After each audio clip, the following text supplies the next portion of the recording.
أهلا يا أساطير في أنمي جميل جدا. يلا نبدأ الأنمي. سنة 1911 وبالتحديد في مدينة نيويورك الأمريكية بنشوف إل وهو نايم على سريره وبيقرأ في كتاب، وأبوه بينادي عليه لكن إل ما بيردش على أبوه. وبيدخل أبوه الأوضة وبيقول له أنت مش سامعني وأنا بنادي عليك؟ فبيقول له إل أنا سامعك، لكن أنا بقرأ في كتاب مشوق جدا ومش قادر أسيبه. وبنعرف إن إل بيحب القراءة جدا وأغلب وقته بيقرأ كتب. وفجأة بنشوف أبو إل وهو بياخد الكتاب من إيده علشان يشوف هو بيقرأ إيه، وبيعرف أبوه إنه بيقرأ رواية شارلوك هولمز للكاتب المشهور آرثر كونان دويل. لكن أبوه ما بيكونش حابب الروايات البوليسية، فبيألف في الكتاب لحد ما بيقف عند صورة لراجل عجوز وشكله يخوف. وبنعرف إن القصة اللي مكتوبة بتتكلم عنه، والراجل ده تعب كل المحققين بما فيهم شارلوك هولمز. والراجل ده هو أستاذ الجرائم البروفيسور موريا. وفي ليلة من ليالي نيويورك الضبابية وعلى أضواء الشموع الضعيفة بنشوف طفل صغير ماسك شنطة وبيجري وهو خايف من حاجة بتجري وراه، وبتقع من الشنطة وبيكون فيها معدات طبية. وبيستخبى الطفل في شارع جانبي، وفجأة بيظهر قدامه الشخص اللي خايف منه وبيمسكه من وشه وبيخطفه. وبنشوف الطفل وهو مخطوف ومربوط في كرسي من ايديه ورجليه، واقف قدامه اللي خاطفينه والطفل مرعوب منهم جدا. وتاني يوم بنشوف لويس وهو بيتكلم مع نيسان عن الجريمة السابعة اللي حصلت في المدينة. وبنعرف ان الجرائم دي بتتكرر بقالها فترة، وبيتخطف فيها طفل صغير كل مرة بنفس الطريقة، واللي بيخطفهم بيعمل كده بغرض التسلية. وبعد ما بيخلص عليهم من غير سبب بنعرف إن لويس ونيسان بيحققوا في القضية دي زي شارلوك هولمز ودكتور واتسون. وبنشوف لويس وهو بيكلم نيسان وبيقول له إن اللي بيعمل كده مستحيل يكون بني آدم طبيعي، وكمان الشرطة لحد دلوقتي مش عارفة تقبض على المجرم ولا يحلوا القضية اللي رعبة الناس كلها. لكن نيسان بيقول له لو دققت في التفاصيل هتعرف إن في خيط ممكن يوصلنا للمجرم. وبيفتح الجريدة اللي في إيده وبيقول لو بصينا على وظائف أولياء الأمور بتوع الضحايا هنلاقي إن واحد فيهم بيصنع ساعات، وواحد بيصنع قبعات، والتالت جواهرجي، والرابع تاجر خيول، والخامس خياط، والسادس محدش عارف مين أبوه أصلا. لكن الولد اللي اتخطف شغال ساعي بريد، وده دليل ان اللي خطف الناس ده هدفه الناس الاغنياء اللي ليهم علاقة باهل الاطفال دول. وبيسألوا نيسان لو الاغنياء حبوا يشتروا اللحمة هل بيروحوا للجزار بنفسهم؟ لكن لويس بيقول له لا طبعا. فبيعيد عليه نيسان السؤال وبيقول له لو الاغنياء راحوا يشتروا مجوهرات او يركبوا خيول او يشتروا ساعات او يطلبوا لبس جديد، فبيقول له لويس اكيد هيروحوا لاصحاب المهن دي بنفسهم، وهناك بيشوفوا اولاد التجار دول. وبيكمل نيسان كلامه بيقول له المجرم اللي عايز يستمتع بشهوته في القتل اكيد هيعمل كده مع الناس اللي بيشوفهم حواليه اغلب الوقت، وده معناه ان المجرم حد من الاغنياء. لكن اللي محير نيسان ان واحد من الضحايا هو طفل يتيم، يعني من أطفال الشوارع. فإيه اللي ممكن يخلي المجرم يخطفه وهو ما بيخطفش غير أولاد التجار الأغنياء؟ في الناحية التانية بنشوف الخياط إيدين وهو بيقلب في الزراير فبيلاقي زرار فيهم عليه دم. وفجأة بيدخل عليه واحد من الأغنياء واسمه ألبرت، فبيقول له الخياط إن البدلة اللي طلبها لسه شغالة عليها وما خلصهاش.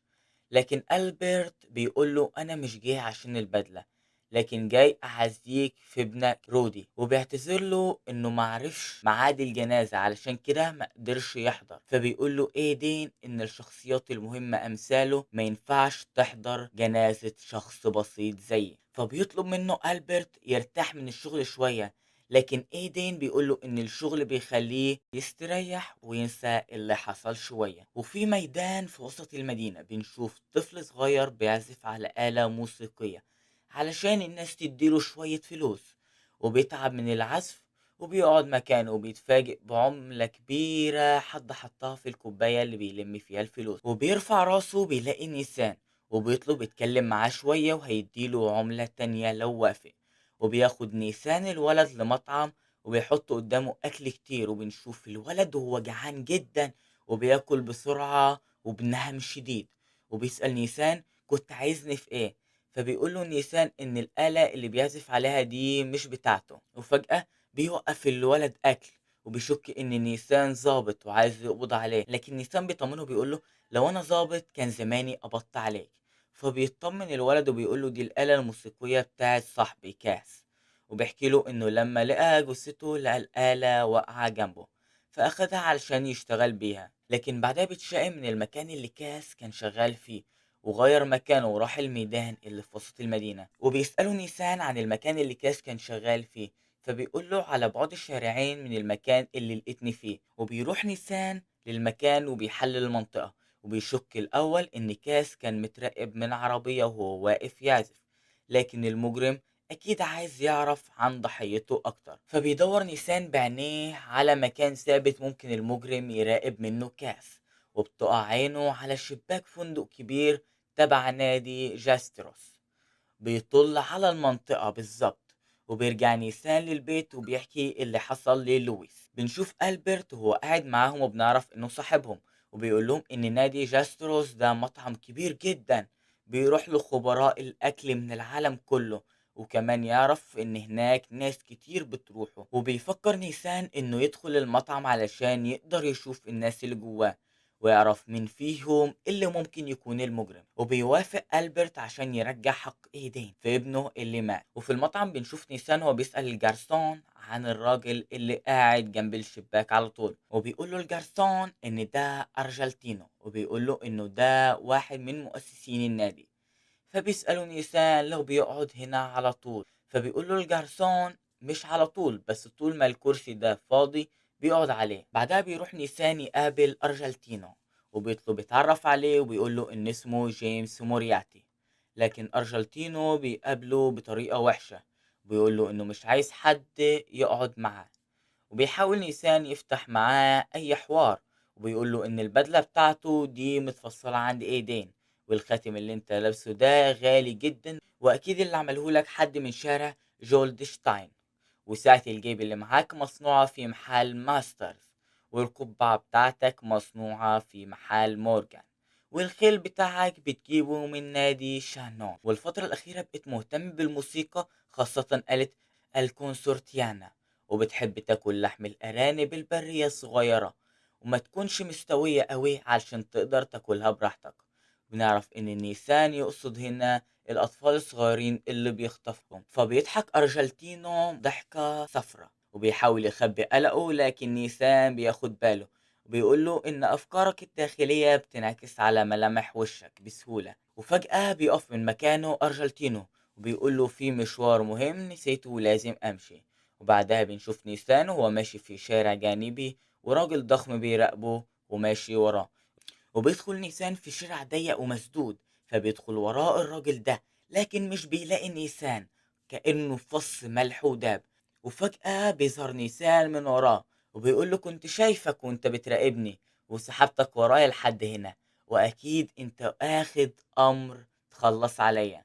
وبيحلل نيسان حركات جسمه وبيعرف انه بيستخدم ايده في الضرب كتير، فبيطلب منه يبطل يستخدم ايده ويستخدم عقله أكتر، لأن التعامل مع نيسان مش هيكون سهل زي خطف الأطفال الصغيرين. وبيقرب الراجل من نيسان علشان يضربه، لكن فجأة بينط لويس من على الحيطة وبيحط سكينة على رقبة الراجل، وبيطلب منه نيسان يروح معاهم علشان يسألوه كام سؤال. وفي الناحية التانية بيروح ألبرت يطلب من ايدين يلبس بدلة شيك علشان يروح معاه مشوار. وبعدها بيروحوا يقابلوا نيسان وبيعرفوا ان بالليل هيقابلوا اللي خلص على ابنه. وبالليل بنشوف نيسان هو خاطف أرجنتينو ومخبيه في المدافن وبيسيب ايدين معاه علشان ينتقم لابنه. وفي بداية التسعينات وفي وسط الفوضى اللي دايرة في العالم وبداية الثورة الصناعية في بريطانيا، بتكمل بريطانيا طريقها في توسيع مستعمراتها لحد ما بقت مسيطرة على أكتر من ربع العالم. واتعرفت الفترة دي باسم الإمبراطورية التي لا تغيب عنها الشمس. وفي الفترة دي كان بيحكم بريطانيا طبقة من الأغنياء مش بيمثلوا غير 3% من تعداد سكانها، وبالرغم من تقدم التكنولوجيا لكن الطبقة كانت لسه منتشرة في كل أنحاء المملكة. والنظام الطبقي ده كان بيحدد حقوق كل مواطن بشكل مختلف، والمميزات اللي بتتقدم لطبقة الأغنياء مش نفسها اللي بتتقدم للفقراء. وده كان بيعمل فرق في المعاملة بين الناس، والفقراء كانوا بيتعاملوا بعنصرية شديدة طول الوقت. وبنشوف نيسان هو راكب القطر وبيكلم واحد قاعد قدامه بيقرأ الجرايد، وبيقول له نيسان انت اكيد بتحب ركوب الخيل عشان كنت بتقرأ اخبار سباقات الخيل ومركز فيها اكتر من باقي الاخبار. لكن الراجل بيضحك وهو مكسوف، بيقول له انها هواية مش اكتر، لانه مش معاه الفلوس اللي تخليه يشتري اكل الحصان اصلا. ومراته طول الوقت بتقوله بدل ما تفكر تشتري حصان حاول تغير ورق الحائط اللي قرب يقع. فبيقوله نيسان انا ممكن احل مشكلتك وخليك تغير ورق الحائط وتجيب لمراتك بوكيه ورد كمان علشان تسيبك في حالك. فبيسأله الراجل وبيقوله انت عارف انهي حصان هيفوز في السباق الجاي؟ فبيقوله نيسان انت لو حللت المعطيات اللي قدامك هتعرف انهي حصان اقرب انه يفوز بالسباق. وبنرجع بالزمن لسنة 1866، وفي ضاحية من ضواحي لندن بنشوف 3 رجالة واقفين يقروا الجرايد وبيتراهنوا على اللي يعرف الحصان اللي هيفوز بسباق الخيل. وفجأة بيسمعوا صوت طفل جاي من جنبهم وبيقول لهم ان حصان جون سترايكر هو اللي هيكسب. وبنعرف ان الطفل ده هو نيسان وهو صغير، وبيقول لهم انه مش بيتنبأ بالمستقبل لكن هو بيحلل المعطيات مش اكتر. وبيمشي بعدها نيسان فبتوقفه واحدة بتعيط، بتطلب منه يساعدها وبتشتكي ان الورد اللي بتبيعه بيموت لما بتسيبه في البيت بالليل. وبنشوف نيسان بيمسك وردة فيهم وبيقول لها حط شوية خل مع المية اللي بتخزنيه فيها. بعدها بيروحوا له شباب كبار وبيشكروا على المساعدة اللي قدمها لهم علشان يخلصوا على الفيران. وبنعرف انه من ساعة ما استخدم مادة الاستركناين اللي نيسان قاله عليها مش بيشوف فيران تاني من وقتها. وبيقدم له قطعة كعك هدية علشان المساعدة اللي قدمها له، فبيشكره نيسان وبيقبل منه الهدية.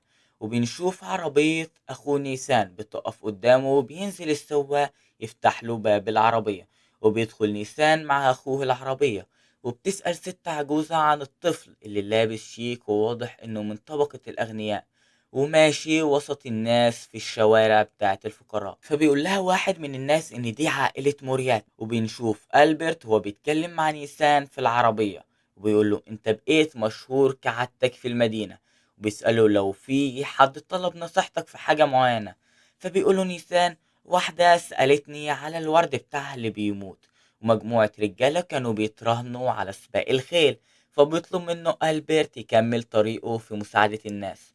وبعد عمر طويل هيبقى كنز معلومات بالنسبة للعالم كله. وبيسأل نيسان عن الكعكة اللي أخدها هدية من الراجل اللي نصحه، فبيقول له نيسان إن دي هدية مشروعة نتيجة لنصيحته ويقدر ياكلها هو ولويس.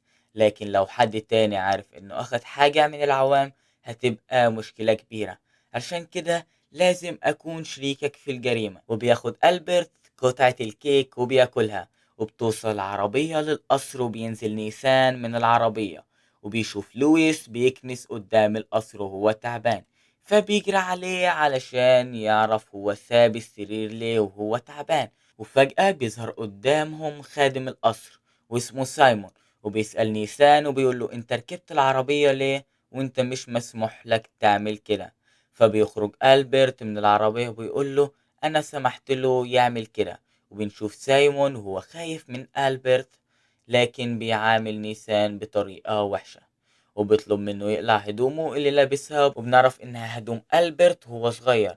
وبيستكبر سايمون انه يخدم طفل شوارع كان بينام على الارصفة، وفي يوم وليلة بقى عايش في القصر. وفجأة بيظهر ويليام وبيسأل عن سر الدوشة اللي عاملينها، فبيعتذر له سايمون وبيدخل القصر. بعدها بنشوف ويليام وهو خارج من اوضته بيشوف ألبرت خارج فبيسأله رايح فين. فبيقول له ألبرت إنه رايح يزور مدرسة الفقراء، وبنعرف إن ويليام بيعامل الفقراء بطبقية جدا، وبيسأله إزاي هتقدر تروح تقابل الفقراء وإنت مستواك ما يسمحلكش تعمل كده. وبيتريق عليه وبيقول له أكيد ده من تأثير نزلة البرد اللي جاتلك الأسبوع اللي فات. لكن ألبرت ما بيرضاش يرد عليه وبيسيبه وبيمشي. وبنشوف ألبرت وهو بيكلم نفسه في العربية ومش عاجبه حال العالم اللي الناس فيه بتتعامل مع بعض بطبقية، وكان يتمنى الناس كلها تتعامل مع بعض أحسن من كده. وبيوصل ألبرت المدرسة وبيقابل المديرة وبيعتذر لها إنه مقدرش يزورهم الأسبوع اللي فات علشان كان عنده نزلة برد. وفجأة بيسمع صوت طفلة بتقوله اقرأ لنا الكتاب ده، فبيقول لها إنه هيجي يقرأه لها، لكن بيتفاجئ إن الطفلة مش بتكلمه وبتوجه كلامها لنيسان اللي قاعد مع لويس وسط الطلبة. فبيسأل ألبرت المديرة عنهم وبيقول لها إنه أول مرة يشوفهم، فبتقول المديرة إنهم إخوات أذكياء جدا دخلوا الملجأ من أسبوع، والاتنين بيعرفوا يقرأوا ويكتبوا إنجليزي ولاتيني، لكن لويس عنده مرض شديد بيتعالج منه، ونيسان طفل مميز وعنده معلومات كتير مفيش حد بيقدر يواجهه حتى لو أكبر منه. وبنعرف إنهم قبل ما يروحوا الملجأ كانوا بيدخلوا المتحف البريطاني يقرأوا كتب من غير ما حد يشوفهم. وفي الناحية التانية بنشوف مورياتي الكبير هو قاعد مع أصحابه الأغنياء، وبتقترح واحدة من الأغنياء اسمها بينير، وبنعرف إنها بتحب الأعمال الخيرية، وقررت تتبنى واحد من الأيتام وتربيه وتنقذه من الضياع في الشوارع. فجأة بيقف واحد من الأغنياء وبيقول لها إن هو كمان هيتبنى الطفل ويشارك في العمل الخيري ده، وبيحرجوا مورياتي علشان يعمل زيهم، فبيوافق غصب عنه. وفي البيت بنشوف مرات مورياتي وهي بتتخانق معاه علشان وافق يتبنى طفل من الأيتام، وإنهم مش محتاجين أطفال وعندهم طفلين أذكياء ومش عارفين الطفل اللي هيجي ده بيئته هتكون عاملة ازاي. وبيسمعهم ألبرت وهما بيتخانقوا، لكن بيكبر دماغه وبيروح الملجأ عشان يزور الأطفال. وفي الملجأ بيلاحظ ألبرت إن الورد كبر فجأة وبقى شكله جميل، فبتقوله المديرة إنها عملت بنصيحة نيسان، هو اللي قال لها على طريقة تخلي الورد يكبر بسرعة. بعدها بيرجع ألبرت البيت وبيتفاجئ بأبوه بيطلب منه يختار طفل من الملجأ يتبنوه يكون مناسب ليهم. فبيرجع ألبرت للملجأ تاني يوم وبيلاقي نيسان واقف مع مجموعة شباب وبيشرح لهم حاجة مهمة عن الأرض، وبيقول لهم يحفروا 40 ياردة تحت الأرض قبل ما يدخلوا، لكن مش بيفهم ألبرت هما بيتكلموا عن إيه. وأول ما بيقرب منهم بيمسحوا الآثار من الأرض وبيمشوا. فبيسأل ألبرت عن سبب مساعدته للناس طول الوقت، فبيقول له نيسان إنه بيحب يساعد الناس، خاصة إنهم ممكن يدوله أكل مقابل المساعدة، وده هيمنعه إنه يسرق علشان ياكل. وبعدها بيروح ألبرت وسط المدينة وبيسمع ناس بتتكلم عن الخبر اللي نازل في الجرائد عن خزنة تومسون اللي اتسرقت كلها، وكان بيكسبها من الفلوس اللي بيسرقها من الفقراء. وبنعرف ان الحرامية حفروا حفرة جانبية عمقها 40 ياردة تحت الأرض علشان يعرفوا يدخلوا الخزنة. وبيفتكر ألبرت كلام نيسان الصبح هو بيتكلم عن حاجة شبه كده مع الناس اللي كان واقف معاهم، فبيطلع على الملجأ وبيروح ناحية أوضة نيسان، لكن قبل ما يدخل الأوضة بيسمع صوته وهو قاعد وسط زمايله وبيقول لهم إن الأغنياء مش وحشين، والسبب إنهم أغنياء هو إن أهلهم زمان عملوا خير كتير فبقوا أغنياء. لكن واحد من الأولاد بيقول له إن الأغنياء بيشتموه من عربياتهم لما بيعدي من قدامهم، فبيقول له نيسان إن في جزء من الأغنياء أشرار، لكن لما حد فيهم يأذيك لازم تقف قصاده وتواجهه. وبنشوف ألبرت وهو ماشي في طرقة البيت وبيشوف الخادمة وهي خارجة من أوضة أخوه ويليام وبتجري، فبيسألها مالك، بتقول له مفيش حاجة وبتسيبه بتجري. وفجأة بيخرج ويليام وهو ماسك شوكة مليانة دم، وبنعرف إنه ضرب بيها الخادمة علشان مش عارفة تعمل له شاي، وبيقول له إن الفقراء أغبياء ومش بيعرفوا يعملوا أي حاجة وهيطلب من أبوه يطردها. وتاني يوم بيروح ألبرت يتكلم مع نيسان عن الكلام اللي كان بيقوله للأولاد امبارح ضد الأغنياء، وبيقول له إن كلامه كويس، لكن مش المفروض يصنع خلاف بين الأغنياء والفقراء، لأن ده ممكن يدمر المجتمع. لكن بيتفاجئ إن نيسان بيقوله أنا عايز أعمل كده علشان ده مجتمع غير سوي وبيتعامل بطبقية. لكن لما الفقير يقف قدام الغني ويطالب بحقه، ساعتها مش هيكون في فرق بين الأغنياء والفقراء، والكل هيتعامل بشكل محترم. وبنشوف ألبرت هو معجب بكلام نيسان جدا، وبيطلب منه يروح يعيش معاه في البيت. وبيقرر ألبرت يتبنى لويس ونيسان، وبياخدهم معاه البيت، وبيستقبلهم سايمون من على الباب. لكن لما بيشوف لويس ونيسان بيلاحظ الجزم بتاعتهم مش نظيفة، فبيطلب منهم ما يدخلوش البيت علشان ما يوسخوش الأرض بالجزم. لكن ألبرت بيقوله من النهاردة لويس ونيسان من عائلة مورياتي، ولازم تعاملهم كويس جدا. وفي الناحية التانية بنشوف مرات كبير عائلة مورياتي وهي تتخانق معاه علشان قرر يتبنى اتنين بدل واحد، وكمان واحد فيهم عنده مرض خطير.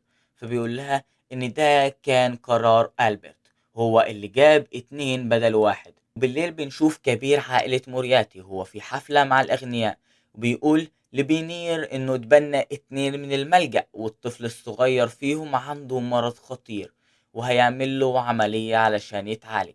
والناس كلها بتسقف له عشان بيعمل خير وبيساعد الفقراء. وفي البيت بنشوف نيسان ولويس نايمين في أوضتهم، وفجأة بيصحى نيسان على صوت لويس وهو ماسك صدره تعبان، فبيقول له هروح أنادي حد يلحقك. لكن لويس بيمسك ايده بيقوله ان دي النوبة اللي متعود عليها من المرض بتاعه، وبيطلب منه ما يناديش حد ويقعد معاه. وتاني يوم بنشوف عيلة مورياتي هم قاعدين يفطروا، وأم ويليام بتقوله إنه هيدخل جامعة آيتون ولازم يبدأ يركز في مذاكرته علشان ينجح في الجامعة. لكن ويليام بيقول لها إنه مش عارف يركز في المذاكرة، خاصة هم بيربوا الولدين اللي جابوهم القصر من يومين. لكن مورياتي بيقوله أنا قررت أتبناهم، وده قرار نهائي، ولو عملوا أي حاجة غلط فأنا مسؤول عنهم. وبيسأل ويليام لو عمل حاجة لبياع البقالة في الشارع، علشان قبل ما يركب عربيته راح شكره. لكن ويليام بيتكلم بنرجسية كده وبيقول له أنا مش مستوايا أتكلم مع بياعين بقالة. وفجأة بيتعصب ألبرت وبيخبط الترابيزة وبيقف، فبتسأله أمه مالك شكلك غريب بقالك فترة. فبيقول لها انتوا اللي شكلكوا غريب وبتتعاملوا مع الناس بطريقة وحشة جدا وشايفين نفسكم أحسن من الناس. وبيسيبهم وبيمشي علشان مش عايز يسمع صوتهم. وبيروح ألبرت يحكي لنيسان اللي حصل معاه، وبيقول له إنه مش راضي عن العالم بتاعه اللي بيعامل الناس بطبقية، وقد إيه كان تعبان في طفولته علشان أكتر حاجة كانوا بيهتموا بيها هي الشكل والمكانة. فبيقول له نيسان علشان كده اخترتني أنا بالذات.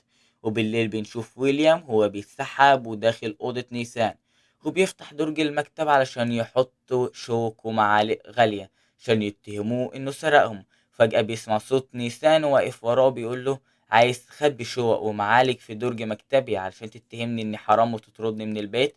وبيرفع ويليام الغطا بيلاقي نيسان ولويس حاطين مخدات مكانهم علشان محدش يشك انهم مش نايمين. وبيكسر نيسان كرسي وبياخد خشبة متسننة، فبيخاف ويليام بيقول له انت عايز تخلص عليا. لكن نيسان بيقول له مش انا اللي هقوم بالمهمة دي، وبيدي الخشبة لألبرت اخوه. فجأة بيمشي ألبرت ناحية ويليام وبيضربه بالخشبة في بطنه وبيخلص عليه. وبيفكر نيسان في طريقة يخفوا بيها الجريمة، فبيضلم كل الفوانيس اللي منورة في البيت، وبيعمل حريق كبير في البيت علشان يخلي ويليام يشم كمية دخان كبير في الرئتيه علشان لو الجثة اتشرحت يعرفوا انه مات مخنوق من الدخان.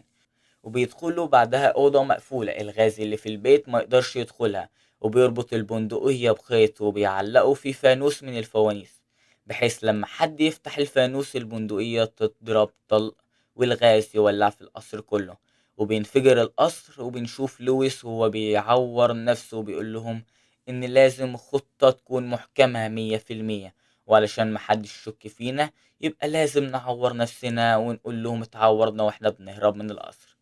وبيقرر ألبرت يديلهم السلطة والقوة والمكانة، وهم يدوله الحكمة والذكاء والعقل، ويتحدوا مع بعض طول العمر.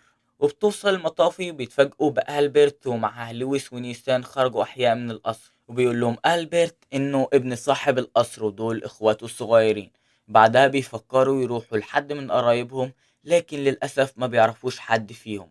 فبيقرروا هما التلاتة يستندوا على بعض علشان يقدروا يعيشوا زي الإخوات. وبنرجع للحاضر وبنشوف نيسان هو بيحكي قصته وهو صغير للراجل اللي قابله في القطر، وبيساعده يكسب الرهان في مسابقة الخير. وبيعتذر له الراجل إنه فكره بذكريات صعبة، لكن بيقول له أكيد قدرت تعيش بعدها ذكريات جميلة مع أصحاب القصر. وفي المدينة اللي رايحها نيسان بنشوف راجل ومراته بيجروا على بيت واحد من الأغنياء، وبيطلبوا منه يخلي الدكتور الشخصي يعالج ابنهم علشان تعبان. فبيسألهم الراجل الغني ليه ما رحتوش عند طبيب القرية. فبيقولوا له طبيب القرية فرح بنته النهاردة ومش موجود في عيادته. لكن الراجل الغني بيرفض يخلي الدكتور بتاعه يعالج ابنهم، وبيأمرهم يمشوا من قدام بيته. وبنعرف إن أبو الولد شغال مع الرجل الغني واسمه بورتون، وبيقول له الراجل الغني إنه وافق يشغله عنده علشان هو شاطر، لكن مش معنى كده إنه يعتبر نفسه قريب منه ويزعجه. وتاني يوم الصبح بيوصل قطر لمدينة دورهام، وبينزل نيسان وبيسأل واحدة في الشارع اسمها ميشيل عن عزبة جوستيك.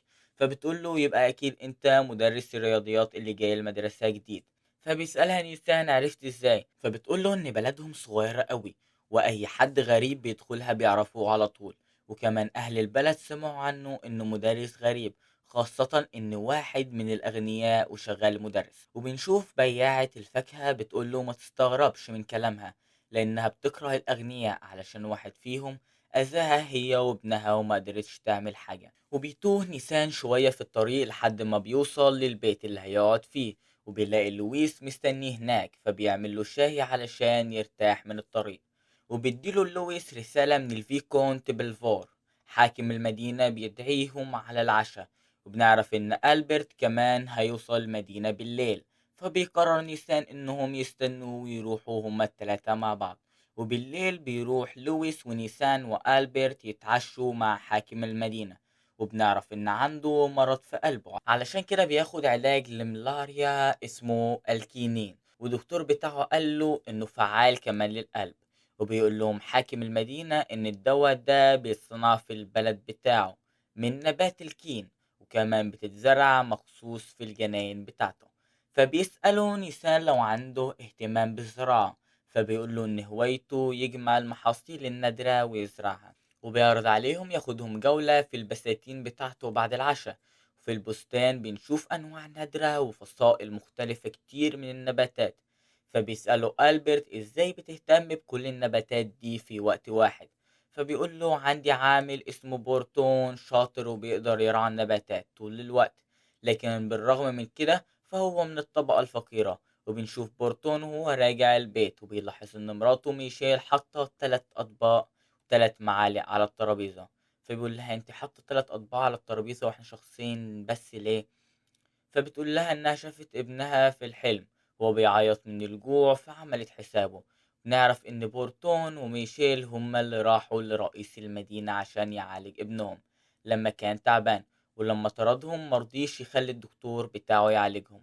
ابنهم مات في نفس اليوم من التعب. وتاني يوم بيروح نيسان ويشرح أول محاضرة ليه في المدرسة، والطلبة بيستغربوا من سنه الصغير وذكائه الكبير في الشرح. وبالليل بيروح نيسان القهوة وبيقعد جنب بورتون. فبيسأله بورتون انت مين؟ فبيقول له اسمي ويليام جيمس مورياتي، وجاي من المدينة علشان أدرس الرياضيات في المدرسة. فبيسأله بورتون عايز ايه مني وانت واحد من الأغنياء. فبيقول له سمعت انك بتراعي نبات الكين في بستان حاكم المدينة، والمهمة اللي هو بيعملها انه يهتم بالنباتات النادرة الصعبة جدا ومش اي حد يعرف يعملها. بيقول له ان الشخص زيك ممكن يكون ليه مكانة كبيرة لو راح لندن واشتغل في الحدائق الكبيرة اللي هناك. لكن بورتون بيقطعه بيقول له احنا ورثنا الشغل من اهلنا، وزي ما اتولدنا في المدينة هنموت فيها. وبيكلموا نيسان عن ابنه اللي مات، وبيقول له انا عرفت اللي حصل. لكن فجأة بيتعصب بورتون وبيزعق فيه غصب عنه، بيقول له ملكش دخل بالموضوع ده. لكن بيهديه وبيقول له ان ما كانش في ايده حاجة يعملها، ومن يومها مراته مش طايقاه علشان ما قدرش ينقذ ابنه الوحيد. فبيقولوا نيسان انت كان في ايدك حاجات كتير تعملها، لكن انت اللي رفضت تحاول تاخد حقك. وبيستغرب بورتون وبيسأله كان المفروض اعمل ايه، وقف ازاي قدام حاكم المدينة. فبيقولوا نيسان انه عنده شركة استشارات فاتحها في ستير، وممكن يساعده ويقدم له استشارة يقدر بيها ياخد حقه من اللي تسبب في موت ابنه. وتاني يوم بيروح نيسان يقابل ألبرت وبيقول له ايه الطريقة نقدر نخلص بيها من الشر. فبيسأله ألبرت لو يقصد حاكم المدينة، فبيقول له أيوة، بيقول له الخطة. وبيروح ألبرت ونيسان ولويس لحاكم المدينة علشان يشربوا معاه شاي في البستان. وبيلاحظ حاكم المدينة إن نيسان ماسك سلة في إيده، فبيقول له إنهم ما كانش ينفع يجوا بإيديهم فاضية، فجابوا حاجات غريبة للحاكم علشان يجربها. وفي السلة بنشوف أنواع مخبوزات غريبة، وبيقول لهم الحاكم إن الحشو شبه المربى اللي بينتجها من المزارع بتاعته. بيطلب منه ألبرت يدوق ويقول لهم رأيه. بيستغرب الحاكم طعمه وما بيعرفش هو برتقان ولا ليمون، فبيقول له نيسان إن ده ليمون هندي. وبيتفاجئ الحاكم إن الليمون الهندي اللي بيزرعه كشجرة زينة ممكن يتعمل منه منتج حلو بالطريقة دي، وبيعجبه المنتج وبيفضل ياكل منه. فبيقول له نيسان إن العصير أحلى وأحلى من ده كمان. فبيأمر بورتون ومراته ميشيل يقطفوا من شجرة الليمون الهندي ويعملوا لهم منها عصير. وبنشوف ميشيل وهي بتقطع الفاكهة وبتفتكر ابنها اللي مات، وبتاخد السكينة وبتجري ناحية حاكم المدينة علشان تخلص عليه. فبيمسكها بورتون وبيقع حاكم المدينة على الأرض وبيتعصب عليها، وبيسألها عايزة تخلصي عليا ليه؟ بتقول له عشان انت السبب في موت ابني ومش هسيبك غير لما اخلص عليك. وفجأة الحاكم قلبه بيتعبه فبيجيب له نيسان الدواء بتاعه، وبورتون بيعتذر له وبيقدم له العصير. لكن حاكم المدينة بيقول له مش هقبل اعتذارك، وبيطرده من القصر. وبيأمره يمسك مراته لحد ما يجيب الشرطة، لكن بيغير رأيه وبيقرر يضربها بنفسه لحد ما يخلص عليها. لكن نيسان وألبرت بيهدوه وبيطلبوا منه يسيبهم يمشوا من غير ما يأذيهم. بنشوف حاكم المدينة وهو متعصب ومش مصدق ازاي اتجرأت ورفعت عليه السكينة، ويتفاجئ انه مش شايف كويس وحاسس نفسه دايخ. فبيقولوا نيسان ان المادة اللي معمول منها المخبوزات لها تأثير عكسي مع مادة الكينين اللي بياخدها، وبتعمل انخفاض في ضغط الدم. وبنشوف حاكم المدينة وهو بيقع على الترابيزة وبيطلب منهم ينادوا الدكتور بتاعه. فبيقولوا نيسان ان في ناس طلبوا منه ينادي الدكتور بتاعه علشان ينقذ ابنهم، وهو رفض. علشان كده هم هيعملوا نفس اللي هو عمله، مش هينادوا على الدكتور بتاعه. وتاني يوم بيحجز نيسان تذاكر قطر رايحة لندن لبورتون ومراته. بيقول لهم هتلاقوا هناك حدائق كبيرة تقدر تشتغلوا فيها. فبيشكرهم بورتون على اللي عملوه معاه وساعدوه يرجع حق ابنه. وبيسألهم لويس لو اللي حصل ده هيعوض بورتون ومراته ميشيل عن ابنهم. فبيقول له ألبرت إن طالما هما الاتنين مع بعض فهيعيشوا هما سعداء. وبيكمل نيسان مهماته في المدينة اللي عايش فيها مع اخواته، وبيعيش حياته كدكتور جامعي بيدرس رياضيات للطلبة. وفي يوم بنشوف متشرد قاعد على الرصيف بالليل، وعينه بتقع على بنت ماشية لوحدها، وفجأة بتقف على الجسر في وسط النهر وبترمي نفسها في المية. وتاني يوم بنشوف نيسان وهو بيشرح المحاضرة بتاعته في الجامعة كالعادة، وبعد ما بيخلص شرح بيلاحظ ان الطالب لوسيل بقاله فترة ما بيحضرش المحاضرات. فبيسأل عليه زمايله، وبيقف واحد من الطلبة اسمه تيت وبيرفع ايده بيقول ان لوسيل عنده برد علشان كده مش قادر يجي. فبيقول نيسان انه هيزوره بعد المحاضرة، وبيقول له تيت ان لوسيل شريكه في الأوضة هو اللي بياخد باله منه. وبعد كده بيروح نيسان للمكتبة وبيفتح كتاب لتاريخ عائلة لوسيل وعائلة تيت، وبيعرف انهم من عيلتين اغنياء جدا. وفي الناحية التانية بنشوف تيت وهو قاعد بيعطس في اوضته علشان الناس تصدق ان لوسيل جوه الأوضة وتعبان. وبنعرف ان لوسيل مختفي بقاله فترة، وتيت مش عارف مكانه ولا عارف هيرجع امتى. وبيخبط الباب فبيروح تيت يفتح وبيتفاجئ بنيسان واقف قدامه، وبيقول له نيسان انه جاي يطمن على لوسيل. وبيدخل الأوضة وبيمشي إيده على سرير لوسيل، فبيعرف إن سريره محدش نام عليه من فترة، وبيشك إن لوسيل مختفي، فبيتعصب جدا على تيت وبيطلب منه يفهمه اللي بيحصل. فبيحكي له تيت إن لوسيل مختفي من 3 أيام، وأحيانا كان بيروح يسهر بالليل من ورا مشرف السكن وبيرجع تاني يوم الصبح، لكن دي أول مرة يختفي فيها الفترة دي كلها. علشان كده تيت قرر يروح للمكان اللي بيسهر فيه مع أصحابه ويقابل فريدة صاحبته علشان يسألها عليه، لكن صاحبته فريدة بترفض تتكلم معاه وبتطرده من غير أي سبب. فبيقول له نيسان إنه واضح عليه إنه قلقان جدا على لوسيل زيادة عن اللزوم، فبيقول له تيت إنه صاحبه الوحيد، فبيطلب منه نيسان ما يفكرش في موضوع لوسيل ده تاني ويسيبه هو هيتصرف بمعرفته. وبعدها بيروح نيسان يتمشى في الجنينة وبيقابله موظف في إدارة الجامعة اسمه بيل، وبيقول له بيل إنه شافه بيتمشى في سكن الطلاب وبيسأله لو عنده مشكلة مع حد فيهم. فبيقول لهم نيسان إن طالب عنده اسمه لوسيل بقاله كذا يوم مختفي، فراح يسأل عليه. فبيقول له بيل أكيد لقيته بينام متأخر والمحاضرات بتفوته، لكن نيسان بيقول له لأ، ملقتهوش في الأوضة، وصاحبه بيقول إنه مختفي من 3 أيام. فبيطلب منه بيل يكبر دماغه ويسيب الطلبة براحتهم علشان ما يحسوش إن حد ضاغط عليهم. فبيقترح عليه نيسان يبلغوا الشرطة، لكن بيل بيقوله إن عائلة لوسيل غنية جدا، ولو بلغوا الشرطة ده ممكن يضر بسمعة العيلة، لكن هو عنده نفوذ مع ضباط الشرطة المحليين وهيبلغهم يشوفوا الموضوع ده من غير ما حد يعرف ولا يعملوا أي شوشرة. بعدها بيروح نيسان يقابل صاحبة فريدة وبيديها فلوس كتير مقابل إنها تتكلم معاه شوية، وبيسألها عن فريدة فبتقوله إنها انتحرت ورمت نفسها في المية، لكن كانت بنت طيبة والناس كلها بيحبوها.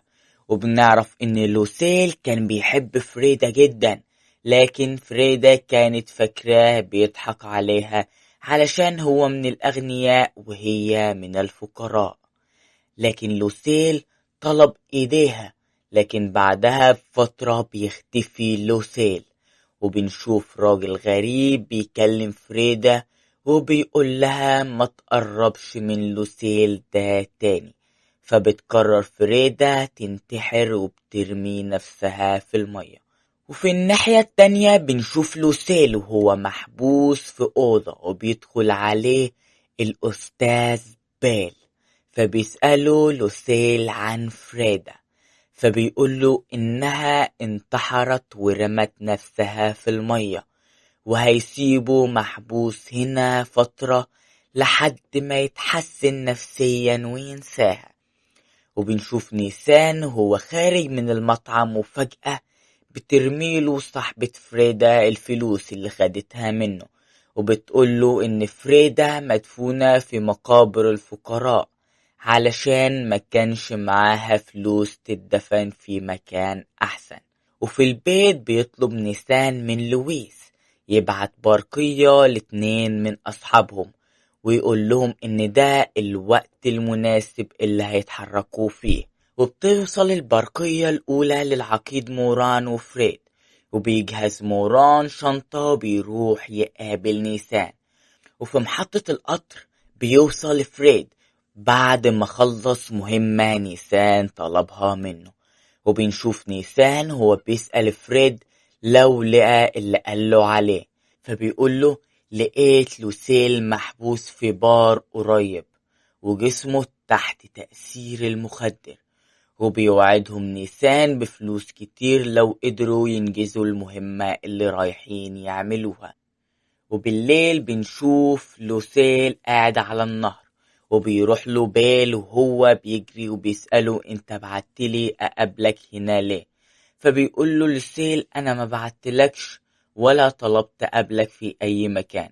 وبنعرف ان بيل هو اللي كان عايز يخلص على فريدة وهددها تنتحر، علشان لو اهل لوسيل عرفوا انه بيحبها هيخلصوا عليها بنفسهم. وعلشان كده فريدة قررت تنتحر. وبيقول له بيل اني عملت كده علشان اداري مشاكلك. وفجأة بنشوف فريدة وهي خارجة من النهر وبتقرب منهم وهي شبه الجثة. فبيقول لهم بيل انه عطاها كمية مخدر كبيرة علشان ترمي نفسها في النهر، فازاي هي لسه عايشة؟ وفجأة بيظهر نيسان من وسط الضباب وبيعرف ان هو اللي دبر انتحار فريدة. وبنعرف ان فريد كان متنكر في شكل فريدة وهو اللي خرج من النهر. بيقوله نيسان ان هو اللي بعتله يجي هنا، ولما عمل بحث عنه عرف انه بيدير كذا مستشفى بجانب الجامعة، وكمان بيدير ملهى ليلي. وعلشان كده بيقدر ياخد كمية كبيرة من المخدرات في المستشفى باعتباره شغال هناك، وبيروح يبيعها في الملهى الليلي بتاعه، وبيضحك على أولاد الأغنياء وبيخليهم يدمنوا المخدرات، وفي المقابل بياخد من أولياء أمورهم فلوس كتير علشان ما يفضحهمش. لكن بيل بيضحك وبيستهزأ بكلامه وبيقوله ايه رأيك تسلمني للشرطة؟ لكن نيسان بيعرف ان عنده نفوذ والشرطة مش هتحبسه، وبيقوله انه هيخليه ينتحر وينط في النهر زي ما فريدة انتحرت ورمت نفسها في النهر. فجأة بنشوف موران هو واقف بالقناصة في شباك عمارة جنبهم وبيضرب نار تحت رجل بيل، وبيحاول بيل يهرب من القناص لكن في الآخر بيقع في النهر وبيموت غرقان زي فريدة. وتاني يوم بيروح لوسيل يزور قبر فريدة، وبنشوف نيسان هو بيتكلم مع أصحابه وبيقول لهم إنهم معرفوش يكونوا مع بعض علشان الطبقية اللي في المجتمع، ولو كان الاتنين من مستوى بعض كان زمانهم عايشين حياة سعيدة مع بعض. لكن بيوعدهم نيسان إنه مش هيسيب المجتمع إلا لما يغيره ويخلي كل الناس زي بعض. بنشوف واحد بيجري في الغابة وكلاب كتير بتجري وراه وبيحاول يهرب منهم. فجأة بيظهر واحد واقف وسط الأشجار ببندقية وعينيه فيها ليزر أحمر وبيضرب نار في اتجاه الراجل والكلاب اللي بتجري وراه. وتاني يوم بنشوف بلتيز وهو رايح يركب سفينة سفر ضخمة ومستغرب ان في ناس كتير من الفقراء هيركبوا معاه السفينة، والمفروض ان السفينة دي بيركبها الأغنياء وبس. وبيبان من كلامه انه نرجسي جدا ومش بيحب الفقراء ولا بيحترمهم. وبنعرف ان فريد شغال معاه وبيشيله كمان الشنط، فبيقوله ان السفينة فيها غرف للأغنياء وغرف تانية بسعر رخيص للفقراء. فجأة بنشوف بنات كتير بيجروا على بلتيز علشان يتكلموا معاه لأنه مشهور جدا في لندن، فبياخدهم وبيطلعوا السفينة. وبيظهر نيسان وراه فبيبلغوا فريد رسالة علشان يستعد، وبيقوله إن الهدف هيركب السفينة في الوقت المحدد. وبنرجع بالزمن من كام يوم لورا وبنشوف نيسان وهو قاعد مع أصحابه بيقول لهم إنه عايز يحارب النظام الطبقي اللي الأغنياء عاملينه في لندن. فبيسألوا موران قول لنا هنحارب مين وهنحاربه ازاي واحنا معاك؟ لكن نيسان بيقوله احنا مش هنقدر نغير النظام ده مرة واحدة، علشان كده لازم نزود عدد الجرائم في لندن ونخلي المدينة تغرق في الجحيم وتبقى موطن للجرائم. فبيطلب منه موران يوضح لهم هدفه أكتر علشان مش فاهمين منه أي حاجة. فبيقول لهم نيسان إن الجريمة مش هي الهدف، لكن هي الوسيلة اللي هيقدروا من خلالها يقضوا على الطبقية. علشان كده أكتر حاجة ممكن ترعب الأغنياء وتخليهم يوافقوا على أي نظام يتفرض عليهم هو الموت. وبيفهم أصحابه الهدف بتاعه، وبيوعدوا موران إنه لو هيوهب حياته في سبيل تحقيق الهدف اللي اتفقوا عليه. وخطتهم الأولى هي إنهم يقضوا على بلتاز باعتباره واحد من أشهر الناس في لندن، وموته هيسمع في المدينة كلها. وبيطلع بلتيز السفينة، بيخبط في واحد من الناس اللي طالعين وما بيرضاش يقف في الطابور بتاعهم، وبيطلع من مكان تاني فاضي. فبيتخانق هو والراجل اللي خبط فيه، لكن بلتيز بيسيبه بيكمل طريقه للسفينة. وبتتحرك السفينة ناحية أمستردام، وبنعرف إن تاني يوم على السفينة هيتعمل أكبر مسرح لرقص الباليه في العالم. وبنشوف بلتيز وهو بيتخانق مع الجرسون في المطعم بتاع السفينة علشان الأماكن كلها محجوزة ومفيش مكان يقعد فيه. فبيعرض عليه الجرسون ينزل يقعد معاهم تحت في المطعم. فبيتعصب عليه بلتيز وبيقول له أنا من الأغنياء وما ينفعش أقعد مع حد من العامة كده في نفس المكان. وفجأة بتجري من جنبه بنت صغيرة، فبيقع العصير بتاعها على جزمة بلتيز. فبيتعصب عليها وبيخوفها، والبنت بتجري على أمها وهي بتعيط.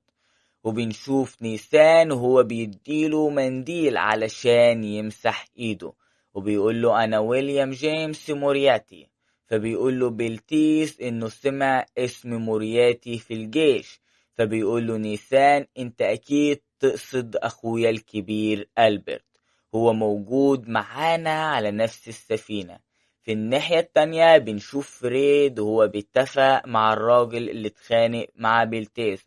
هما طالعين السفينة، وبنعرف ان اسمه توماس ماكلسون وشغال حرامي سطو مسلح.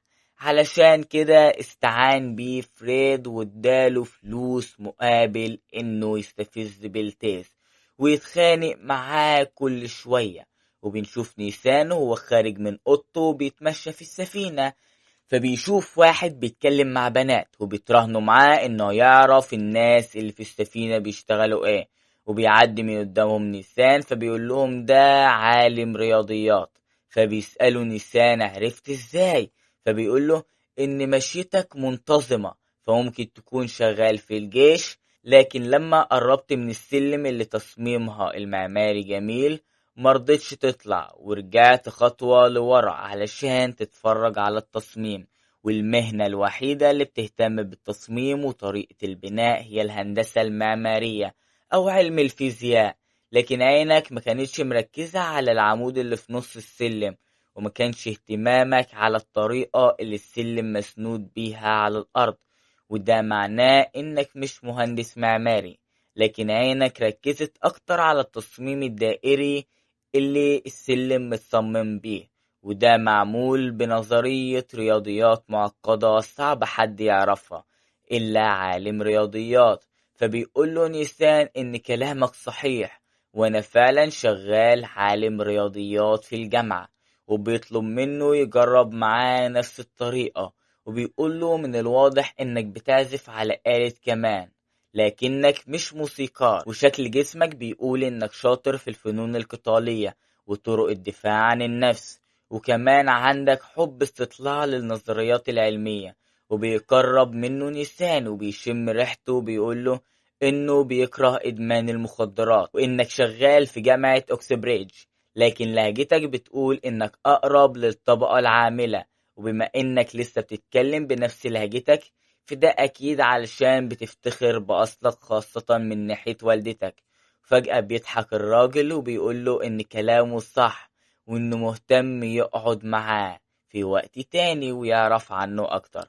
بعدها بيروح فريد علشان يكلم نيسان، وبيقوله إن الهدف قرب يفقد أعصابه ولازم يستعده. في الناحية التانية بتوصل برقية لبلتيس، بيبلغوه فيها إن بيته الصغير اتحرق وحصلت حادثة في منجم الفحم بتاعه، وبنعرف إن بلتيس هو اللي كان ماسك البندقية وبيضرب نار في الغابة، وهو صاحب الكلاب اللي كانت بتجري ورا الراجل، وبعد ما خلص عليه ساب الكلاب تاكله. وبنشوف بلتيز وهو خارج من اوضته وبيشك ان في مؤامرة بتتدبر ضده في السفينة من ساعة لما طلع عليها، وكل حاجة بتحصل معاه الهدف انها تستفزه وتخليه يخرج عن اعصابه. وبيخرج من اوضته بينده على توماس ماكيلسون علشان يعتذرله، بياخده معاه الأوضة.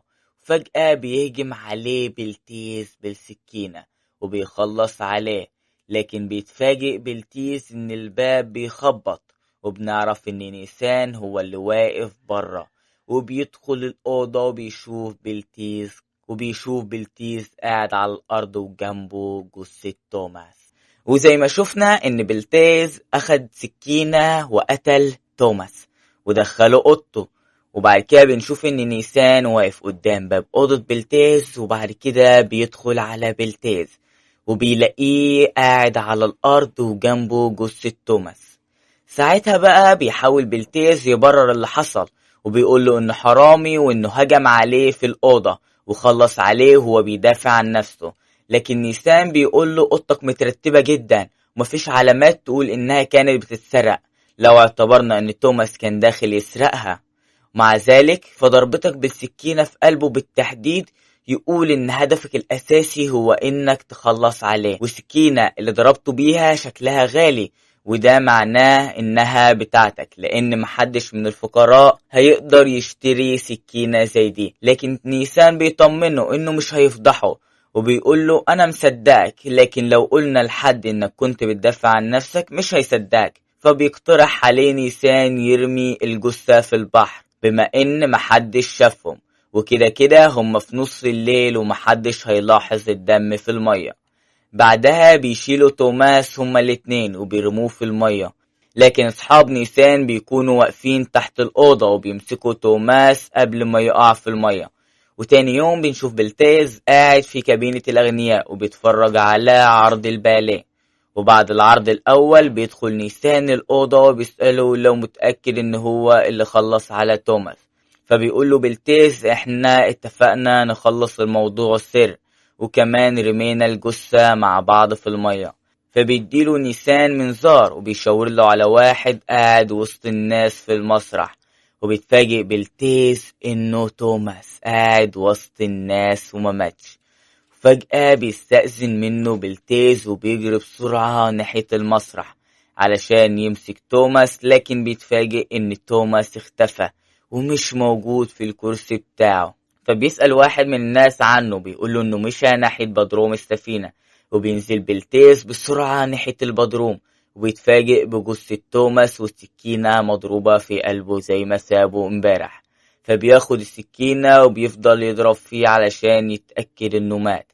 فجأة بيأمر نيسان رجالته يرفعوا خشبة المسرح، وبنعرف ان نيسان حط جثة توماس على خشبة المسرح اللي بتترفع، ونور المسرح بيتوجه ناحية بلتيز والناس كلها بتشوفه وهو بيضرب توماس بالسكينة علشان يخلص عليه.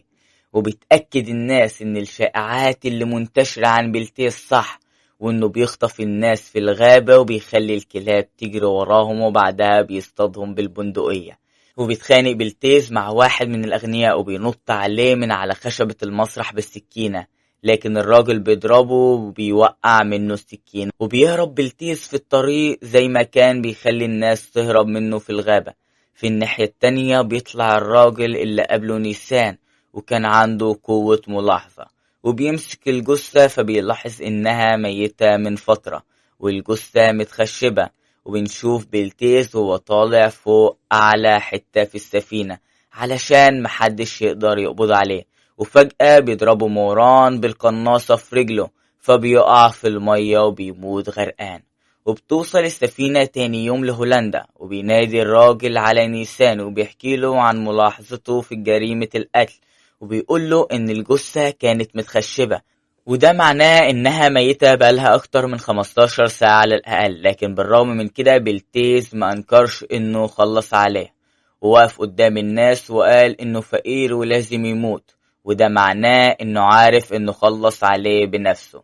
لكن إيه اللي هيخليه يرجع يضربه بسكينة تاني وهو مخلص عليه قبلها بيوم، إلا إذا كان شاكك إنه لسه عايش؟ وده معناه إن في طرف تالت وهو اللي خلاه يشك في كده. وبكده يبقى السفينة كلها كان متخطط تحصل فيها الجريمة دي من قبل ما تطلع من لندن. لكن نيسان ما بيلاقيش كلام يقوله غير إن هو يهنيه على ملاحظته القوية. وقبل ما يركب العربية بيسأله عن اسمه، فبيقول له اسمي شارلوك هولمز. وبنرجع لندن تاني يوم وبنشوف شارلوك هولمز وهو خارج من بيته، لكن بتنادي عليه هاتسون صاحبة البيت، وبيحاول هولمز يجاملها ويقول لها شكلك جميل علشان ما تسألوش على الإيجار. لكن هاتسون بتاخد منه التفاحة اللي بياكلها وبتمسكه من الجاكيت وبتقول له هطردك من الشقة لو ما دفعتش الإيجار. وبنشوف ستانفورد صاحب هولمز معدي وبيسأله بيزعق ليه، فبيعرفوا على هاتسون وبيقول لها إن ده صاحبه ستانفورد وهو شغال دكتور في المستشفى. بعدها هولمز بيقول له سلفني فلوس علشان أدفع الإيجار، فبتتعصب هاتسون من هولمز وهو بيستفزها بالكلام، وبيقترح عليهم ستانفورد يشوف حد يشارك هولمز في الشقة ويدفع الإيجار مع بعض، وده هيقلل الضغط من عليه. وبتعمل هاتسون إعلان للناس اللي عايزين يتأجروا الشقة معاه، وتعمل لهم انترفيو هي وهولمز علشان تعرف شخصياتهم. وأول واحد بيقول لهم إن هو هيبقى ممثل مشهور وهيدفع لها الإيجار لما يتشهر ويبقى ناجح ويقدر يجيب فلوس. والتاني راجل كبير في السن مش لاقي مكان يعيش فيه وعايز ياخد الشقة ببلاش، فبيقترح عليه ستانفورد يجيب له واحد صاحبه يعيش معاه، وبيديله عنوان الشقة في شارع بيكر. وبنشوف دكتور واتسون هو رايح الشقة اللي ستانفورد قال له عليها، وبيخبط على الباب لكن محدش بيفتح. فبيدخل البيت وبيشم ريحة غريبة جاية من شقة هولمز في الدور التاني، وبيطلع الشقة بيتفاجئ بهولمز واقع على الأرض وغرقان في دمه. بيجري عليه واتسون وبيقيس النبض، بيلاقيه طبيعي ودرجة حرارته مستقرة، ومجرى التنفس نظيف مش مسدود ومفيش آثار لأي جرح خارجي. فبيسأل نفسه امال الدم كله جاي منين، فبيرد عليه هولمز وبيقول له من الساعة، وبياخد الساعة اللي في جيب واتسون وبيقف يجري ناحية الترابيزة وبيقول له إن راحت عليه نومة. وبيسأله واتسون عن الدم، فبيقول له هولمز إن ده دم حيوان عادي. وبنعرف إن هولمز بيعمل تجربة علمية، والتجربة بتنجح بعد ما استخدم مادة جديدة بتتفاعل مع الدم بس، ولو حط فيها دم هيقدر يفرقه عن باقي المواد التانية، وده هيساعده يحل جرائم قتل أكتر. وفجأة بيوقف هولمز كلامه وبيسأل واتسون وبيقول له أنت مين؟ بيقول له أنا واتسون، المفروض أنت شارلوك هولمز، ودكتور ستانفورد قال لي إن عندك أوضة فاضية في الشقة ممكن أسكن فيها. فبيلاحظ هولمز إنه شارك في الحرب الأفغانية وكان شغال في الطاقم الطبي، فبيستغرب واتسون وبيسأله عرفت إزاي؟ فبيقول له لما دخلت الشقة وشفتني واقع سايح في دمي ما ترددتش وجريت عليا وشفت مجرى التنفس، ودي حاجة محدش بيعملها غير واحد متمرس في الطب، وكمان عنده آثار من الشمس على وشه، ولندن الشمس فيها ما بتظهرش كتير خاصة في التوقيت ده من السنة. وبيقول له أنت حاليا متقاعد من الجيش لأن الساعة اللي كانت في جيبك بيدوها هدية للضباط والعساكر اللي بيتقاعدوا من الجيش، وكمان ما قدرتش تعيش في فندق في لندن لأن مرتب الجيش مش هيسمح لك تعمل كده.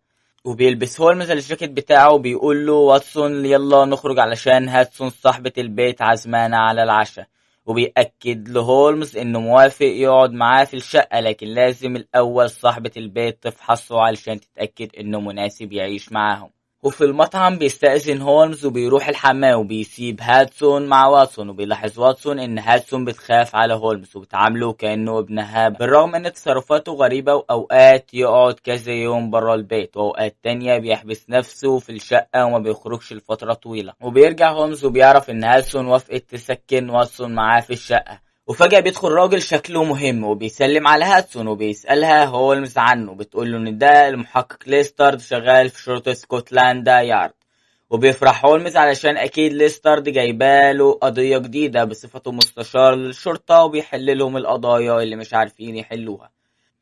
وبيطلب من هولمز يوديه موقع الجريمة على طول من غير كلام، لكن ليستارد مش بيتحرك من مكانه وبيقول له للأسف مش هنقدر نروح موقع الجريمة، لأن الساعة 10 تعرضت الكونت دريبر للاغتيال، وجنب جثته لقوا رسالة مكتوبة بالدم، والرسالة دي هي اسم شارلوك هومز. فجأة ليستارد بيحط الكلبش في ايد هولمز وبيقول له انت معتقل بتهمة قتل الكونت دريبر، لكن هولمز بيضحك وهم مودينه للاسم وبيقول لهم انتوا اغبياء علشان مجرد ما شفتوا اسمي جنب الجثة توقعتوا اني انا اللي خلصت عليه. وبيوصل هولمز عند المحقق جيرسون اللي بيبان انه فرحان انهم قبضوا على هولمز، وبيقول له اخيرا جا اليوم اللي اشوفك فيه محبوس، لكن هولمز بيتريق عليه وبيقول له بسبب غبائك هتفضل مفتش مساعد ومش هتترقى طول حياتك. وبنشوف جريج وهو بيشرح القضية لهولمز وبيقول له لقينا في شقتك مسدس من نفس العيار اللي مات بيه دريبر، ومقاس الجزمة اللي في موقع الجريمة نفس مقاس جسمتك. ده غير ان شارلوك هولمز نفسه مثير للجدل بسبب المشاكل اللي بيعملها. فبيروح ليستارد يقعد مع هولمز في زنزانة وبيسأله لو مش هو فعلا اللي عمل كده، فبيقول له هولمز ان سهل جدا يزيفه مقاس جسمته والمسدس اللي في بيته جديد لسه ما استخدموش، وبيطلب منه هولمز يخليه يروح مسرح الجريمة لان من الواضح ان المجرم عايز يلعب معاه وعارف ان قضية زي دي مستحيل توقعه. وبيخرج هولمز من الاسم على ذمة القضية وبيطلع هو وواتسون على موقع الجريمة، وبنعرف ان الشارع اللي حصل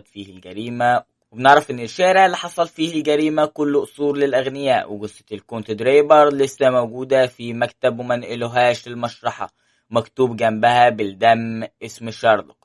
وبيدخل هولمز مكتب المجني عليه وبيسأل ليستارد عن تفاصيل حياته، فبيقول له ان اسمه دريبر من مواليد ويلز وعنده 35 سنة، عنده خادمتين وكبير الخدم عايشين معاه في القصر، وطباخة كبيرة في السن عايشة في أوضة لوحدها. وفي وقت الجريمة واحدة من الخادمات كانت خارجة مع خطيبها وفضلت مستنياه طول الليل، لكن خطيبها فوت الميعاد ومرحلاش، ولما رجعت القصر كانت هي أول واحد شافت الجثة في المكتب. والخادمة التانية وصلتها رسالة بتقول لها إن أبوها تعبان في البيت، فجريت على البيت علشان تطمن عليه، لكن أبوها كان كويس مفهوش حاجة.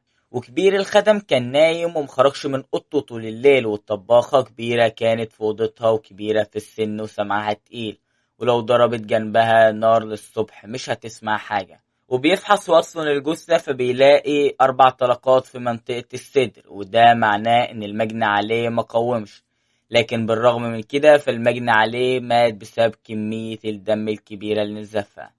فجأة بيدخل جيرجسون وبيمسك هولمز من الجاكيت علشان ما يبوظش موقع الجريمة، وبيسألهم هولمز لو عايزين يسمعوا التحليل بتاعه للجريمة، فبيأذن له ليستارد يتكلم. فبيقول لهم هولمز ان كلمة شارلوك المكتوبة من الواضح ان اللي كاتبها الجاني مش المجني عليه، والدليل ان عرض صباع المجني عليه اصغر من سمك الكتابة، وده معناه ان صوابع الجاني اعرض من صوابع الضحية. وعرض الصراع بيتناسب طرديا مع عرض الإيدين، وحجم الإيد بيتناسب طرديا مع حجم الجسم، وده معناه إن القاتل جسمه أضخم من دريبر، وده يثبت إنها جريمة قتل مش انتحار. والدليل التاني هو أداء الجريمة، وبيقول لهم لو كان اللي قتله خبير كان ضربه بطلقة في راسه بعدين طلقة في قلبه، لكن مجرم مش خبير في الأسلحة فضربه كذا طلقة في مناطق مش مميتة، وده معناه انه ضربه بالنار بشكل عشوائي. واكيد فكرة ان يبعد الخدم عن البيت علشان يقدر ينفذ الجريمة هو اللي مخطط ليها، لكن في النهاية اللي قتل الكونت دريبر شخص هاوي مش محترف، لكن بخلاف القاتل ممكن يكون معاه حد ذكي هو اللي خطط للجريمة وهو اللي ورا الموضوع كله. وده بالظبط نفس اللي حصل في الجريمة اللي كانت على السفينة. فبيسألوا ليستارد واشمعنى اختار الجاني اسمك بالذات عشان يكتب جنب جثة دريبر، لكن هولمز ما بيكونش عنده تفسير وبيقوله لما نقبض عليه ممكن نسأله عملت كده ليه. وبنشوف جيرجسون وهو متعصب وبيوعد هولمز انه هيجيب اذن بالتحقيق معاه، وبنلاحظ ان هولمز بيحط ورقة في جيب واتسون وبيغمز له علشان ما يتكلمش. في الناحية التانية بنشوف نيسان اللي هو ويليام مورياتي وهو بيتكلم مع المجرم اللي نفذ الجريمة، وبنعرف ان مورياتي هو اللي قاصد يعمل كده في هولمز عشان يختبر مقدار ذكائه ويشوف هل يقدر يخرج نفسه من القضية ولا ذكائه مش قوي للدرجة دي. بنفتكر مع بعض نيسان وهنسميه من هنا ورايح مورياتي بعد ما لبس هولمز جريمة قتل وخلص على واحد من الأغنياء وكتب جنب الجثة اسم شارلوك.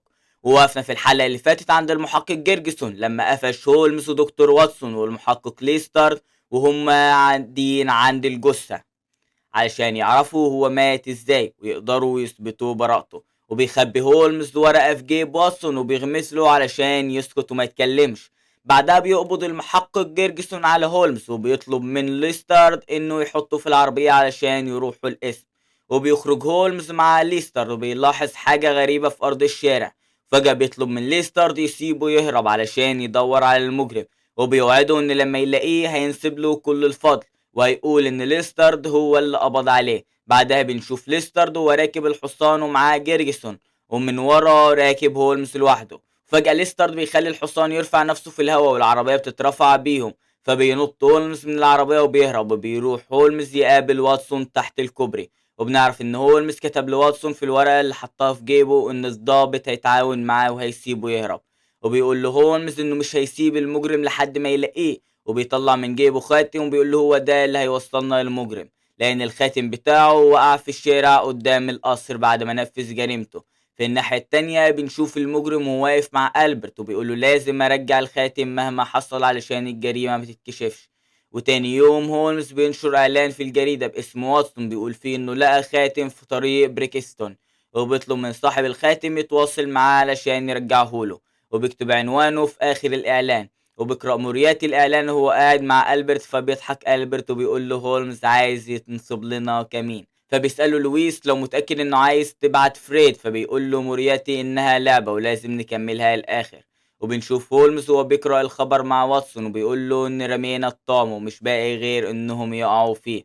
وفجأة بيدخل عليهم أولاد صغيرين وبيقول له جماعة الفريق، وبنعرف إن الولد ده اسمه ويجنز قائد فريق الأطفال في شارع بيكر اللي هو هولمز ساكن فيه. وبيقول لهولمز ان دول اطفال شارع بيكر وشغلتهم بيدوروا على اي حاجة ضايعة منك لانهم عارفين كل حاجة في الشوارع وبيلاقوا اي حاجة ضايعة قبل الشرطة. فبيسألوا واتسون وانت عايز منهم ايه. وبالليل بيخبط الباب وبيفتح واتسون بيلاقي ست عجوزة بتقول له ان خاتم بنتها لوسي ضاع وجاية تاخده، وبتقول له ان اسمها منقوش على الخاتم، وبنتها بتقول ان هو وقع منها في المكان اللي قالوا عليه، وبنتها لسه متجوزة جديد ولو جوزها عارف انها ضيعت الخاتم هيتعصب عليها. فبتصعب على واتسون وبيديها الخاتم وبيسيبها تمشي. وبنعرف ان فريد هو اللي متنكر وعامل نفسه ست عجوز، وبنشوف هولمز وهو ماشي وراه ومخبي وشه. وبيدخل فريد شارع جانبي وبيشوف فريد بعد ما رجع لطبيعته فبيجري وراه في الشوارع الجانبية، لكن هولمز حافظ الشوارع فبيجري وراه فريد من طريق مختصر وبيضربه وبيقبض عليه. لكن فجأة فريد بيقدر يفلت منهم قبل ما واتسون يساعده ويمسكوا معاه. وبيقف مورياتي فوق البيت اللي قدامهم وبيراقب اللي بيحصل كله، وبيسأل واتسون لو الشاب اللي مسكوه هو ده العقل المدبر للي بيحصل كله. لكن هولمز بيقول له لا ده واحد من رجالته وبالنسبة كبيرة هم عصابة مش شخص واحد، لكن الأهم دلوقتي إننا نلاقي اللي قتل الكونت علشان أقدر أطلع براءة. فبيقول واتسون انه اخدوا الخاتم وده الدليل الوحيد اللي كان معهم. فجأة هولمز بيضحك وبيقول له جريمة القتل اتحلت من بدري، لكن واتسون مش بيفهم وبيسأل لو عارف مين اللي قتل الكونت. فبيقول له هولمز انه عارفه وبيشاور له على مطعم وبيطلب منه يستناه جوه لحد ما يرجع. وبعد شوية هولمز بيشاور لواتسون يخرج له علشان يمشوا. في العربية هولمز بيديله ملف ليستارد بعتهوله، وبنعرف ان هولمز طلب من ليستارد يدور له في تاريخ الكونت ويعرف كان بيعيش حياته ازاي. وبيكتشف ان الكونت كان ليه علاقات محرمة كتير الا واحدة بس هي اللي حبها فعلا اسمها لوسي فرير، لكن لوسي كانت متجوزة واحد اسمه جيفرسون. وبعد ما عرف فخلص عليها. وبيسأله واتسون لو جيفرسون هو اللي خلص على الكونت دريبر، فبيقول له ايوه. وبيسأله واتسون وده هنوصل له ازاي، فبيقول له هو اللي سايق العربية اللي احنا راكبينها دلوقتي. وبيعلي هولمز صوته وبيقول له كلامي صح يا جيفرسون، فبيبتسم جيفرسون وبيقول له ما توقعتش انك هتقدر تكشفني بالسرعة دي. فبيسأله واتسون وعرفت انه جيفرسون ازاي، فبيقول له اول دليل كان الخاتم، والدليل التاني كان فيه آثار كاوتشات العربية في الشارع، لأن عربيات الأغنياء بتبقى 4 عجلات وحصانين، لكن الفقراء بيركبوا عربية بعجلتين وحصان واحد وكاوتشها ضيقة. بعد الجريمة جيفرسون كان بيروح ويجي قدام البيت كتير علشان يتأكد إن محدش اكتشف جريمته، عشان كده طلب من الأولاد في الشوارع يدوروا على شخص جسمه ضخم وصوابعه عريضة وبيسوق عربية، وراح البيت رقم 3 يوم الجريمة. والأولاد دوروا على المواصفات دي لحد ما لقوا جيفرسون، وبيسأله هولمز ليه نفذت جريمتك بالعشوائية دي، فبيقول له معاك حق، كان المفروض أنفذها بدقة أكبر، لكن لما دخلت على دريبر المكتب الدم جرى في عروقي وما حسيتش بنفسي غير وانا بضربه بالنار بشكل عشوائي. فجأة بيعرض جيفرسون على هولمز انه يعمل معاهم صفقة، وبيروحوا لمكان فاضي وبعيد، وبنشوف جيفرسون وهو بيخرج مسدس من جيبه، فبيطلع واتسون مسدس بسرعة، لكن هولمز بيمسك ايده قبل ما يضربه بالنار. وبنعرف ان جيفرسون مش بيطلع مسدس علشان يخلص عليهم، لكن عايزهم هم اللي يخلصوا عليه. وبنشوف جيفرسون وهو بيكح دم وبيقول له ان مش باقي له وقت كتير لحد ما يموت. فجأة بيلمحوا فريد وهو واقف فوق بيت بيراقبهم ومخبي وشه، فبيسأله هولمز مين ده، فبيقول هو ده اللي رجع لي خاتم لوسي مراتي، والشخص ده وعدني انكم لو خلصتم عليا فهيقول لك على اسم الشخص اللي بتدور عليه، وليه اسم شهرة وهو المحسن. وبيقول له جيفرسون ان المحسن بيحترم هولمز وأذكى مما يتخيل، علشان كده خلاني أكتب اسمك جنب الجريمة علشان يشوفك لو تقدر تحل القضية. فبيسأله هولمز وإيه الهدف من كل ده، وبيفتح جيفرسون دراعيه وبيقول له تقدر تسأله بعد ما تخلص عليا، لكن هولمز بيقول له لو خلصت عليك ده معناه إني هلبس الجريمة. فبيقول له جيفرسون ما تقلقش، بعد ما تخلص عليا هيبعت حد للاسم يعترف إن هو اللي عمل كده وهيطلعك منها. فجأة بيوطي هولمز وبياخد المسدس وبيصوبه ناحية جيفرسون، لكن واتسون بيحط مسدسه على دماغ هولمز وبيقول له ما تخلصش عليه علشان ما توديش نفسك في داهية. وبيحاول واتسون يهدده انه لو قتل جيفرسون مش هيسيبه، لكن هولمز مش بيهتم بيه وبيضرب طلقة، لكن هولمز ما بيضربش الطلقة على جيفرسون وبيضربها تحتيه. فبيسأله جيفرسون ما ضربتنيش ليه، واضح انك مش عايز تحل اللغز. فبيضحك هولمز وبيقول له لو حللت لي اللغز فالمتعة هتروح ولازم انا اللي احل اللغز بنفسي. بعدها بيحط الكلبشات في ايد جيفرسون وبياخدوه وبيطلع على اسم الشرطة، وبنشوف هولمز وهو داخل الاسم وبيقدم لهم جيفرسون وبيقول لليستارد وفيت بوعدي معاك وجبت لك المجرم زي ما قلت لك. وتاني يوم بنشوف مورياتي واصحابه قاعدين مع بعض وبيقول لهم البرت واضح ان هولمز ذكي فعلا ويقدر يحل القضيه، والذكاء الاكبر انه عارف ان اللي نفذوا العمليه شخصين مش شخص واحد، وواحد فيهم خطط والتاني نفذ. فبيقول له مورياتي ان هو كان عايزه يعرف هل هو ذكي فعلا ولا لا، ومن هنا ورايح هو اللي هيحقق في كل الجرائم اللي هنعملها في لندن، وده هيخلينا نتشهر اكتر الفترة الجاية. وتاني يوم بيصحى هولمز على كابوس وبيشوف فيه نفسه وهو بيخلص على جيفرسون لما وجه السلاح ناحيته. وفي الجنب التاني بيكتب واتسون في مذكراته ان بعد ما هولمز قبض على المجرم اللي خلص على الكونت درايفر الصحف والجرائد كلها اتكلمت عنه واتشهر في المدينة كلها، وناس كتير بقوا يروحوا له البيت علشان يحل لهم مشاكل في حياتهم وقضايا الشرطة مش عارفة تحللها. وبالرغم ان عددهم كان كبير الا ان هولمز كان بيساعدهم كلهم وهو مبسوط، لكن واتسون كان ملاحظ ان هولمز اغلب الوقت بيسرح وبيفكر كتير وباين عليه انه زعلان من حاجة ومش قايل لحد عليها. بعدها بنشوف هولمز وهو نايم على الكنبة بيقول له واتسون انه حاسس بملل شديد اغلب الوقت، فبيستغرب واتسون وبيقول له ازاي حاسس بالملل وانت طول الوقت شغال تحل قضايا الناس، لكن هولمز ما بيكونش عايز يحل القضايا البسيطة بتاعت الناس وعايز يشغل نفسه بقضية كبيرة يطلع فيها قدراته الكبيرة. وبنعرف ان هولمز لسه بيفكر في الشخص اللي كتب اسمه في مسرح الجريمة درايفر وبيتحداه طول الوقت، والعقل المدبر اللي كان بيخطط لجيفرسون ويحركه زي ما هو عايز لدرجة انه اقنعه يخلي هولمز يخلص عليه. وبيطلب هولمز من واتسون يسيبه لوحده شوية ويحركه زي ما هو عايز لدرجة انه اقنعه يخلي هولمز يخلص عليه. وبيطلب هولمز من واتسون يسيبه لوحده شوية، وبيقف يعزف على الكمان وبيولع سيجارة وحطها على الطفاية علشان تخلي الأوضة كلها دخان، وده بيساعده في التفكير. وبيفتكر هولمز كلام جيفرسون وهو بيكلمهم عن مورياتي وبيفضل يعزف على الكمان لحد ما الأوتار بتتقطع بسبب الدخان، بتجيله هلاوس وبيشوف جيفرسون واقف قدامه فبيخرج مسدسه وبيضرب عليه نار. في الدور الأول بتسمع هادسون صاحبة البيت وواتسون صوت الرصاص، فبيجروا على الشقة بيلاقوا هولمز قاعد على الكرسي حاطط ايده على راسه والمسدس قدامه على الأرض. لكن صوت الطلقة بيوصل للشارع، فبيطلع ليسترد يطمن على هولمز وهو حالق نص دقنه، وبيسأله هو اللي كان بيضرب نار. فبيقول له هولمز انه ضرب نار عشان عايز يقابله، هو عارف ان هو عند الحلاق، واول ما يسمع الصوت الرصاص هيجي يطمن عليه. هولمز بيكون عايز يحل اي قضية كبيرة علشان يقضي على المال اللي عنده، فبيسأل ليسترد لو في حد من الاغنياء مات في ظروف غامضة الفترة دي.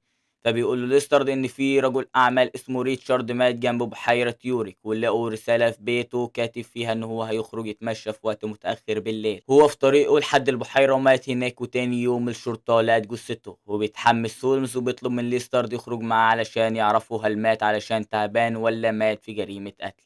وبيطلع هولمز ومعاه واتسون وليسترد وبيروحوا المدينة اللي مات فيها ريتشارد بالقطر. وهناك بيعرف ليسترد المكان اللي مات فيه ريتشارد من ضابط الشرطة اللي في الشارع، وبيوصلوا للبحيرة. فبيسأل هولمز عن المكان اللي لقوا فيه الجثة، فبيشاور له ليسترد ناحية شجرة وجنب البحيرة. وبيبدأ هولمز تحقيقه وبينزل على الأرض وبيفضل يشم في مكان الحادثة. وبيرجع هولمز لمحطة القطر وهو زعلان علشان ريتشارد مات وهو تعبان وهو ماتش في جريمة قتل. بيقول له ليسترد إن في رجل أعمال اسمه ريتشارد مات جنب بحيرة يوريك، ولقوا رسالة في بيته كاتب فيها إن هو هيخرج يتمشى في وقت متأخر بالليل، هو في طريقه لحد البحيرة ومات هناك. وتاني يوم الشرطة لقت جثته، وبيتحمس هولمز وبيطلب من ليسترد يخرج معاه علشان يعرفوا هل مات علشان تعبان ولا مات في جريمة قتل. وبيطلع هولمز ومعاه واتسون وليسترد وبيروحوا المدينة اللي مات فيها ريتشارد بالقطر.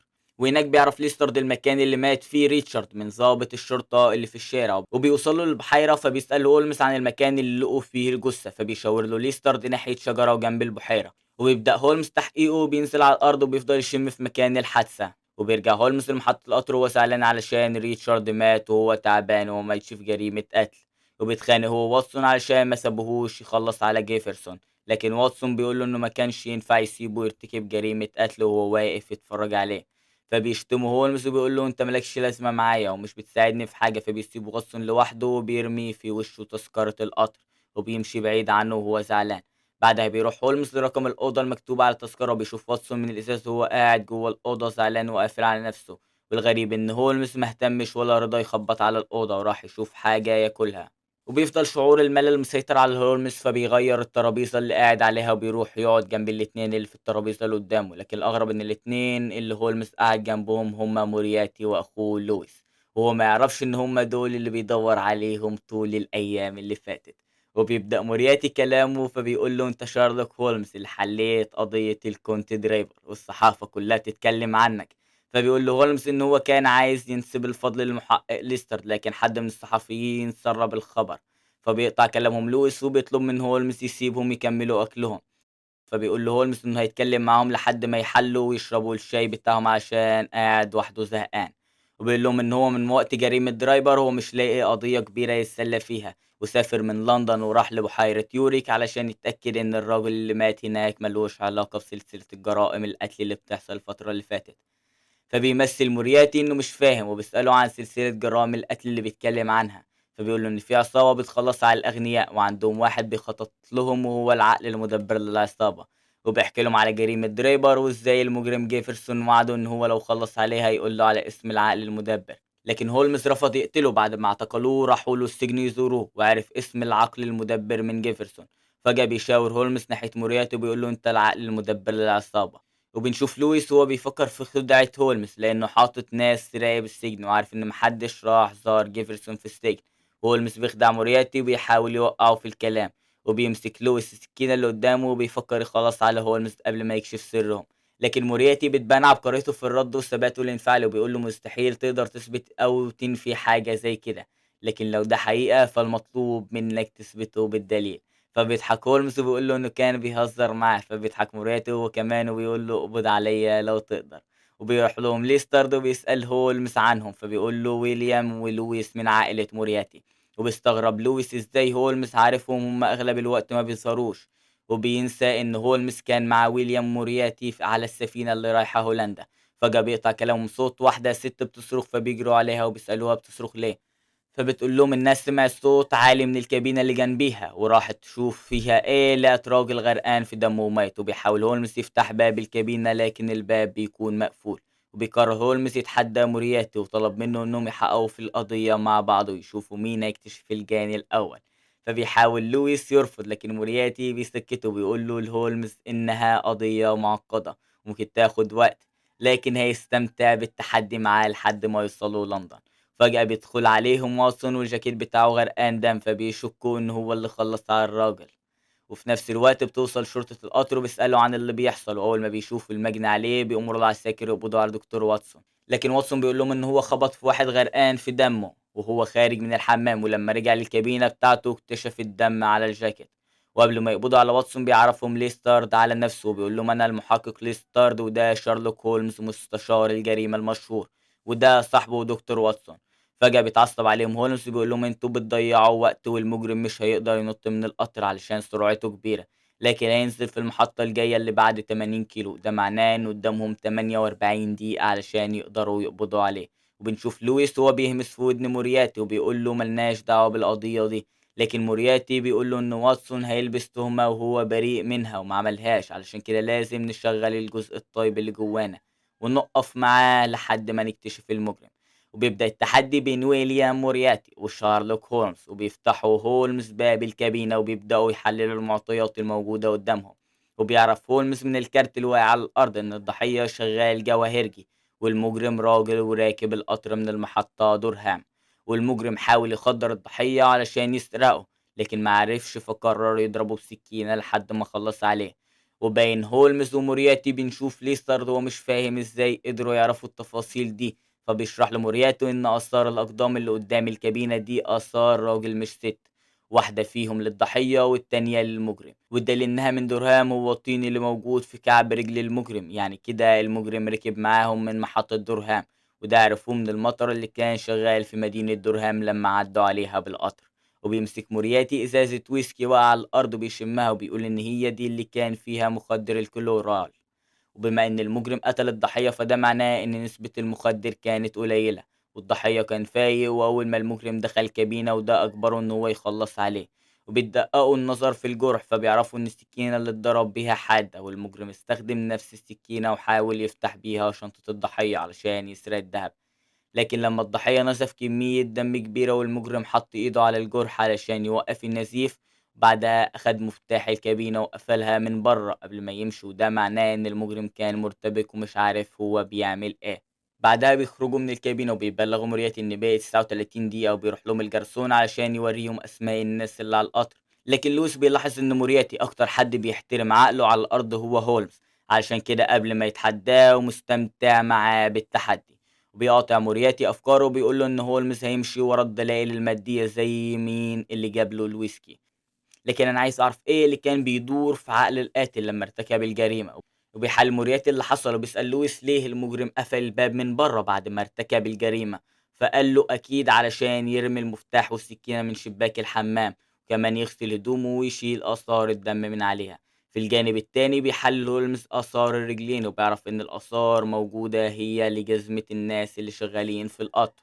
بما إن المجرم راح الحمام علشان يغسل هدومه يبقى أكيد هيشيل الجوانتي اللي في إيده، هيلبس جوانتي تاني، لكن كل واحد في القطر عنده جوانتي خاص بيه عليه اسمه، وكده المجرم مش هيكون لابس جوانتي عليه اسم. وبيطلب مورياتي وهولمز من رئيس شرطة القطر يجمع لهم العمال اللي في القطر، وبيقول لهم هولمز على تحليله هو ومورياتي الجريمة.